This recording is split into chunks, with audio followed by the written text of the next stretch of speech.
talking about the concept of dichotomy and dualism. Now, this is the last topic that we would be covering under perspectives of human geography.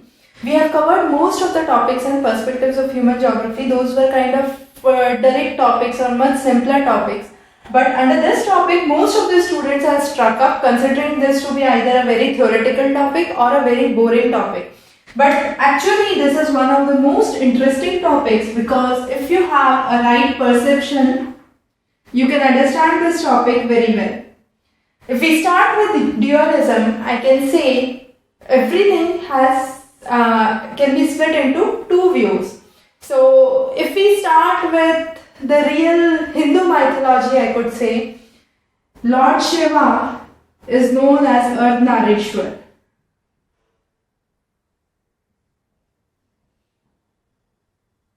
That means Lord Shiva has been demonstrated as half man and half woman. So, if we try to understand any concept, that means we can easily say we can split that concept into two. So, there can be two opinions on the same issue. So, if I can say whether there should be women's reservation, there can be a set of people who say yes, there should be reservation, others are trying to say no, there should not be any reservation. So it's more of kind of a debate that goes on under dichotomy and dualism.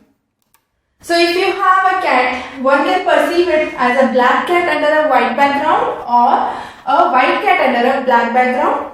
A person can consider a man looking towards right or a man looking towards left based on the human perception. So these are some kind of ideas that demonstrate we are trying to split our views into two different segments. Let's talk back onto geography. If I say some of you might have a bachelor's degree in geography as BA, others might have a degree as BSc. So again, I can say whether geography should be regarded as a subject of arts or whether geography should be regarded as a subject of science. So that's again the kind of dualism that exists. So dualism basically implies splitting into two different views. So when I try to split anything into two different views and analyzing each of those views would lead to dichotomy. So under geography, when we talk about, there are 5 basic dichotomies that we refer to. Now here you have ideological scale, and I can say there are two extremes of the spectrum. One extreme talks about socialism and communism, the other extreme talks about liberalism and individualism.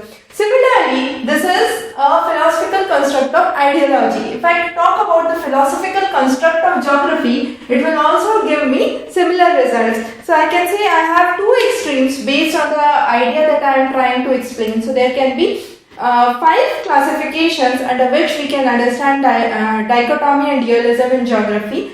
But for that, there should be 3 bases. Now what are those 3 bases? If I take a coin here, you can see there is a head and there is a tail. So someone might go for head, the other might go for tail. Similarly, whatever idea or whatever dichotomy you try to go for is derived from 3 basic concepts. It's either content, approach or method. So if I say content, I can say this geography talks about the physical world, the geomorphology, the climate around us. So it should be physical geography. The other geography talks about the transportation, the settlements, the regional linkages. So it should be classified under human geography, the kind of people they live around, their cultures and tradition.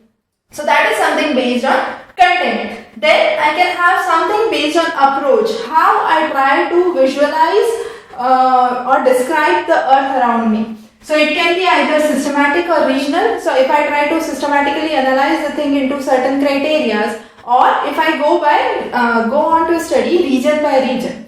So that is under approach. And then finally is the methodology, whether I consider a region to be a kind of formal region or functional region. So based on these 3 criteria, there are 5 basic dualisms that have been propounded under geography. First is physical geography versus human geography. Second is systematic geography versus regional geography. Third is historical perspective versus contemporary perspective. Fourth is functional perspective or functional sites versus formal sites. And finally, I have deterministic approach versus possibilistic approach. So under dualism and dichotomy, we try to understand these 5 basic categories of kind of views on geography. So the very foremost thing that you need to understand here is geography talks, the dualism and dichotomy talks about different perspectives or different views about studying geography. Now let's move on to the first view, that is the physical and the human geography. Now this was first of all laid forward by Greeks. Hecataeus was the first propounder of this concept. Then later on there were people who supported physical geography, other set of people who supported human geography. The set of people who supported physical geography were Hecataeus was the proponent definitely. Then you have Eratosthenes, Ptolemy, Reclus. So Reclus gave the concept of Lartae. Under human geography, you had Ritter, you have the Strabo, Retzel. So these were under the human geography. Now Ritter gave the principle of activity and interaction or interconnections. So this is how the first segment of dualism and dichotomy was propounded. The foremost, I could say, dichotomy that existed was as physical geography versus human geography. Now physical geography, if you pick up any book of physical geography, you will find topics related to geomorphology, climatology, oceanography, hydrology and so on. So those all we can broadly say are covered under physical geography. In contrast to that, if you talk about human settlements, cultures, tribes, languages, regions, those all would be covered under the ambit of human geography. The next perspective is very, very important to understand, and that is systematic versus regional geography. Now we can compare this to human anatomic model to an Earth's model. So what we are trying to understand here is a systematic geography versus a regional geography. Regional geography is also known as chorology. Systematic geography, I can also say it's a universal geography I am trying to understand here. Now, if I am talking about the human circulatory system, I can say the circulatory system goes across the body from toe to head. Similarly, if I talk about vegetation and plantation, I can say it goes around the globe from North Pole to South Pole. You will definitely have some kind of flora or fauna. So that is something you try to understand under systematic or universal geography. Under regional geography, if I say the understanding of human lungs or respiratory system. Similarly, if I try to say I just want to understand the region of Southeast Asia, for example. So that is under a regional geography. So this is very nicely compared with a human anatomical model. The first person who laid the foundation of systematic and regional geography was Varenius. So Varenius was the propounder of this concept. Now, this diagram clearly elaborates what we want to study under a regional versus a systematic approach. So there are set of regions and there are set of elements. If for one region, listen carefully, if for one region I am trying to study all the elements, that would be covered under regional approach.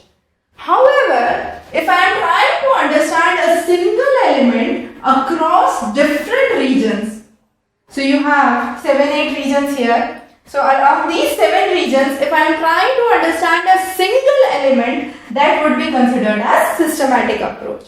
So that is the basic idea behind a systematic approach versus a regional approach. So Berenius was the first propounder of this concept. Later on, there were numerous people who kind of propagated the concept in different manner. Hartshorne and Hettner tried to lay forward the concept of regional geography. In contrast to that, there were further developments like Humboldt tried to classify things into more of physical basis, while general or universal basis, while Ritter tried to focus on regional basis. So Ritter was a propounder of regional geography. In contrast, Humboldt was a propounder of general geography. Later on, Humboldt tried to distinguish between uranography and geography, that will be covering more under geographical thought. So there were further developments in the field of geographical changes, and Blasch was also considered as one of the major propounders because he tried to explain how human beings govern the cultural setup. So he tried to explain the things around in a much more systematic manner than before. So Blasch is considered as a propounder of human geography, he is considered as a propounder of systematic geography, and then when we move on to possibilistic approach, he is one of the basic propounders of possibilism. Now under possibilism and determinism, we have already covered this as a separate perspective in human geography. We are very much familiar with this now. So determinism, in the basic terms, I can say, talks about how environment determines human action.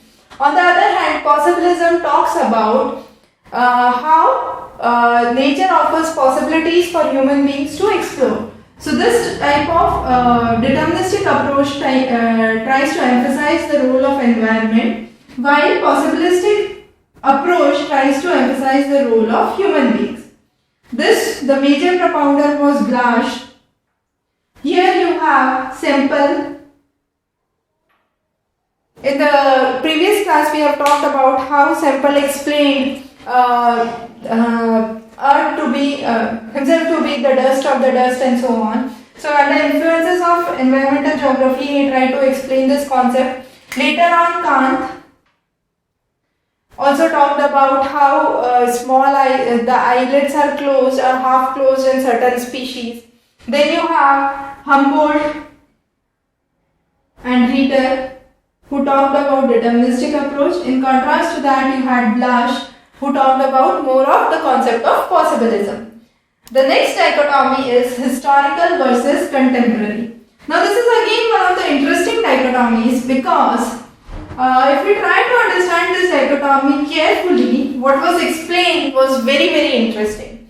Historical means what has happened over decades. So if I say the independence movement of India or First World War or Second World War, I will be talking about historical geography. How world was at the time of First World War, how the shape of world or the political powers changed during Second World War. While when I talk about contemporary, I talk about the present day society. So present day setup. So what are the topics that are important these days? So I can say disaster management, solid waste management, ecotourism, biodiversity. So these are some of the contemporary or the burgeoning topics in the field of geography. But a very interesting phenomenon to note here is what is contemporary today will become historical after 5 to 10 decades. So if I talk about solid waste management or e-waste management, might be that topic becomes historical for the future generations because might be there is sudden change in the kind of revolutions that took place. So from agricultural revolution we shifted to industrial revolution, then to technological revolution. So might be there is the next phase of revolution that's waiting for us. So the contemporary topic or the contemporary geography, which is contemporary as of now, will become historical in a period of 5 to 10 decades.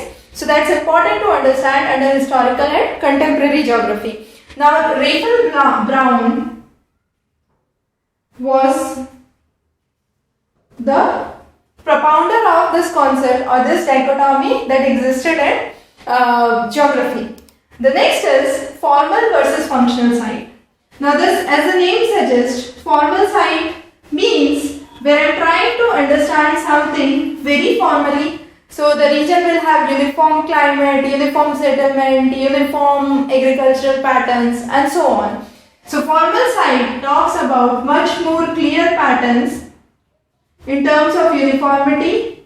So you have uniform climate, uniform soil, uniform pattern of agriculture, and so on. On the other hand, if I move on to functional sites, it talks more about the functional characteristics. So it talks about interdependence, it talks about regional linkages. So in a simple term, I can say functional sites deal with more with human geography or regional geography. On the other hand, formal sites deal more with physical geography or systematic geography. So some might argue then why we are classifying dualism and dichotomy in so many patterns or 5 different ways. The only reason is it's the different type of content approach or method, as we explained in the starting, that we are trying to use to understand the different perceptions about the field of geography.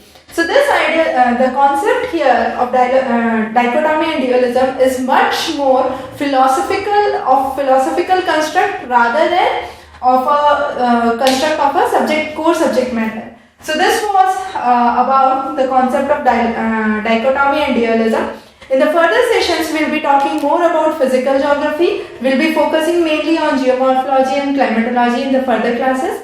For any updates, you can subscribe to our channel. Have a good day.